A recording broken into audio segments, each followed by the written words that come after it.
ಒಂದಷ್ಟು ರೈಲುಗಳು ವಿಶೇಷವಾಗಿ ನಿಲುಗಡೆ ಆಗ್ತಾ ಇವೆ. ಇವತ್ತು ಅಲ್ಲಿ ಸ್ಟಾಪ್ ಕೊಡಬೇಕು ಅನ್ನುವಂಥ ವಿಚಾರವನ್ನು ಈಗಾಗಲೇ ರೈಲ್ವೆ ಇಲಾಖೆ ಸ್ಪಷ್ಟಪಡಿಸಿದೆ.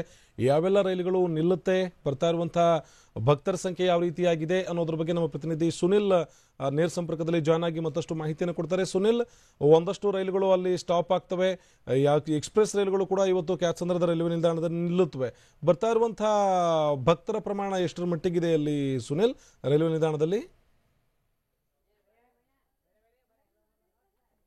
ಆನಂದ್, ಈಗಾಗಲೇ ಏನು ಬೆಳಗ್ಗೆ 5 ಗಂಟೆ ಆದರೂ ಕೂಡ ಭಕ್ತರ ಸಂಖ್ಯೆ ದೊಡ್ಡ ಮಟ್ಟದಲ್ಲಿ ಹೆಚ್ಚಾಗ್ತಾನೆ ಇದೆ. ಯಾಕಂದ್ರೆ ಈಗ ರಾಜ್ಯದ ವಿವಿಧ ಮೂಲೆಗಳಿಂದ ಈಗಾಗಲೇ ಭಕ್ತರ ಆಗಮಿಸಿ ಶ್ರೀಗಳ ದರ್ಶನ ಪಡಿಲೇಬೇಕು, ಅಂತಿಮ ಒಂದು ದರ್ಶನ ಪಡಿಲೇಬೇಕು ಅಂತ ಸಾಕಷ್ಟು ಕಾತರಾಗಿದ್ದಾರೆ. ಮತ್ತೆ ಎಲ್ಲೊಂದ್ ಕಡೆ ಒಂದ್ ರೀತಿ ಯಾಕೆ ಈ ರೀತಿ ಆಯ್ತು, ಇನ್ನೂ ಸುಮಾರು ವರ್ಷಗಳ ಕಾಲ ಬದುಕಬೇಕಾಗಿತ್ತು, ನಮ್ಮ ಜೊತೆ ಇರಬೇಕಾಗಿತ್ತು, ಅವ್ರದ್ದು ಈ ದೇಶಕ್ಕೆ ಸಾಕಷ್ಟು ಕೊಡುಗೆ ಇನ್ನೂ ಇತ್ತು ಅನ್ನೋ ಮಾತುಗಳು. ನಾನೀಗ ಕ್ಯಾತ್ಸಂದ್ರ ರೈಲ್ವೆ ನಿಲ್ದಾಣದಲ್ಲಿ ನೀವು ಗಮನಿಸ್ತಾ ಇರ್ಬೋದು ಆನಂದ್, ಏನು ರಾಜ್ಯದ ವಿವಿಧ ಮೂಲೆಗಳಿಂದ ಸಾಕಷ್ಟು ಜನರು ಈಗಾಗಲೇ ಆಗಮಿಸ್ತಾನೆ ಇದ್ದಾರೆ. ಆ ಹಿನ್ನೆಲೆಯಲ್ಲಿ ವಿಶೇಷ ಇಲ್ಲಿ ಬರುವಂತ ಏನು ಸ್ಪೆಷಲ್ ರೈಲುಗಳೇನಿತ್ತು, ಎಕ್ಸ್ಪ್ರೆಸ್ ರೈಲುಗಳ ನಿಲ್ದಾಣ ಈಗ ನಿಲುಗಡೆ ಇರಲಿರಂತ ರೈಲುಗಳು ಕೂಡ ಈಗಾಗಲೇ ರೈಲ್ವೆ ಇಲಾಖೆಯಿಂದ ನಿಲುಗಡೆಗೆ ಎಲ್ಲ ರೀತಿಯ ವ್ಯವಸ್ಥೆಗಳು ಮಾಡಲಾಗಿದೆ. ಯಾಕಂದ್ರೆ ಯಾವುದೇ ಒಬ್ಬ ಭಕ್ತಾದಿಗೂ ಕೂಡ ಸಮಸ್ಯೆ ಆಗಬಾರ್ದು, ಎಲ್ಲರೂ ಕೂಡ ಶ್ರೀಗಳ ಅಂತಿಮ ದರ್ಶನ ಪಡೆಯಬೇಕು ಅಂತೇಳಿ ನೀವು ಗಮನಿಸ್ತಾ ಇರ್ಬೋದು.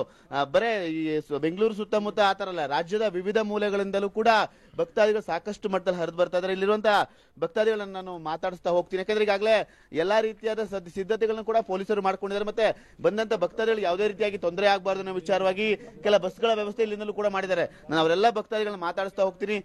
ಸರ್, ಮೊದಲನೇದಾಗಿ ಯಾವ ಊರಿಂದ ಬಂದ್ರಿ, ಏನ್ ಹೇಳಿ? ನಾವು ಹಾಸನಿಂದ ಬಂದಿದ್ದೀವಿ. ಶ್ರೀಗಳ ಇದು ನಿಧನ ನಮ್ಮ ದೇಶಕ್ಕೆ ತುಂಬಾ ಅಪಾರ ನಷ್ಟ ಉಂಟು ಮಾಡಿದೆ. ನಡೆದಾಡು ದೇವರು ಅಂತ ಕರ್ಸ್ಕೊಂಡಿರೋದು ಇವರೇ ಮೊದಲನೇ ವ್ಯಕ್ತಿ ಅಂತ. ಅಂದ್ರೆ ಇದೇ ಬಾರಿ ಮಠಕ್ಕೆ ಪದೇ ಪದೇ ಬರ್ತಿದ್ರೆ, ಮೊದಲು ಹಿಂದೇನು ಬಂದಿದ್ರೆ ಹಿಂದೆ ಬರ್ತಾ ಇರೋದು ಪದೇ ಬರ್ತಾ ಇದ್ವಿ ನಾವು. ಈಗ ಈ ಸಲ ಬರೋಕೆ ತುಂಬಾ ದುಃಖ ಅನಿಸ್ತಾ ಇದೆ. ಶ್ರೀಗಳು ಇಷ್ಟು ಬೇಗ ಅವರು ದೈವಾಧೀನರಾಗಬಾರ್ದಾಗಿತ್ತು. ಅವರು ಲಿಂಗೈಕ್ಯ ಆಗಿದ್ದಾರೆ. ಅದು ತುಂಬಾ ಅಪಾರ ನಷ್ಟ ಉಂಟಾಗಿದೆ. ನೀವು ಯಾವರಿಂದ ಬಂದ್ರೆ ಯಜಮಾನ್ರ? ನಾವು ಗುಡಿಗೇರಿಯಿಂದ ಬಂದೇವ್ರಿ, ಕುಂದಗೋಳ ತಾಲೂಕು ಗುಡಿಗೇರಿಯಿಂದ ಬಂದೇವ್ರಿ. ಎಷ್ಟು ಜನ ಬಂದಿದ್ರಿ? ಹೇಗೆ? ಒಂದು 25 ಜನ ಬಂದಿದ್ದೇವ್ರಿ. ನಾನು ಮಠದ ವಿದ್ಯಾರ್ಥಿ ರೀ, ಕಲಗಡಿ ತಾಲೂಕು ಜಿಂದ್ರಿಂದ ಬಂದಿದ್ದೇನೆ. ಸ್ವಾಮಿಗಳ ನಿಧನ ಕೇಳಿ ನಮಗೆ ವಿದ್ಯಾರ್ಥಿಗಳಿಗೆ ಶಾಕ್ ಆಗಿದೆ, ಓಲ್ಡ್ ಸ್ಟೂಡೆಂಟ್ಗಳಿಗೆ ತುಂಬಿಕೊಳ್ಳಾರಂತ ನಷ್ಟ ಆಗಿದೆ ರೀ. ಆಮೇಲೆ ನಾವು ಇಲ್ಲಿದ್ದಾಗ ಈಗ 10-11 ವರ್ಷಗಳಿಂದಿದ್ದಾಗ ಇನ್ನೂ ನೋಡಿದ್ರೆ ನನಗೆ 20 ಇಯರ್ಸ್ ಅವರು ಇರ್ತಾರನ್ನೋ ನಂಬಿಕೆ ಇತ್ತು.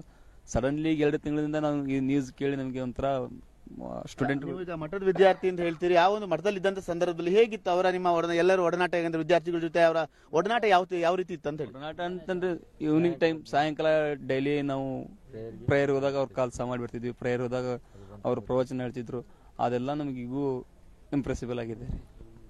ಆನಂದ್, ಇದಿಷ್ಟು ಏನಂದ್ರೆ ವಿದ್ಯಾರ್ಥಿಗಳಾಗ್ಬೋದು, ಭಕ್ತಾದಿಗಳ ಮಾತು ಇದೇ ರೀತಿಯಾಗಿ ಸಾಕಷ್ಟು ಭಕ್ತಾದಿಗಳ ಜನಸಾಗರನೆ ಈ ಮಠದ ಹತ್ರ ಹರಿದು ಬರ್ತಾ ಇದೆ. ಆ ಹಿನ್ನೆಲೆಯಲ್ಲಿ ರೈಲುಗಳು ಕೂಡ ಇಲ್ಲೆಲ್ಲ ಯಾವುದೇ ರೀತಿಯಾಗಿ ಪ್ರಯಾಣಿಕರಿಗೆ ಬರುವಂತ ಏನಿದ್ರೆ ಭಕ್ತಾದಿಗಳಿಗೆ ತೊಂದರೆ ಆಗಬಾರ್ದು ಅನ್ನೋ ವಿಚಾರವಾಗಿ ವಿಶೇಷ ರೈಲುಗಳೇನಿತ್ತು, ಆ ಒಂದು ರೈಲುಗಳು ಕೂಡ ಇಲ್ಲಿ ಎಕ್ಸ್ಪ್ರೆಸ್ ರೈಲುಗಳು ಸ್ಟಾಪ್ಗೆ ಎಲ್ಲ ರೀತಿಯ ಸಿದ್ಧತೆಗಳು ಕೂಡ ಆಗಿದೆ. ಈಗಾಗಲೇ ಬಂದಂತ ಎಕ್ಸ್ಪ್ರೆಸ್ ರೈಲಲ್ಲಿ ಬಂದಂತವರು ನಾವು ಬೆಂಗಳೂರಿಗೆ ಹೋಗಬೇಕಾಗುತ್ತೆ, ಬೇರೆ ಕಡೆ ಇಳಿಬೇಕಾಗುತ್ತೆ, ಇಲ್ಲೇ ಇಳಿದು ಈಗಾಗಲೇ ನೇರವಾಗಿ ಮಠಕ್ಕೆ ಹೋಗಿ ಏನೋ ಅಂತಿಮ ದರ್ಶನ ಪಡೆಯಲಿಕ್ಕೆ ಮುಂದಾಗಿದೆ. ಒಂದಂತ ಈಗಾಗಲೇ ಏನಂತಂದ್ರೆ ಸಾಕಷ್ಟು ವರ್ಷಗಳ ಕಾಲ ಇನ್ನೂ ಬಹಳ ಬದುಕಬೇಕಾಗಿತ್ತು, ಅವರ ಒಂದು ಕೊಡುಗೆ ಅಪಾರವಾಗಿ ಇನ್ನೂ ಇತ್ತು.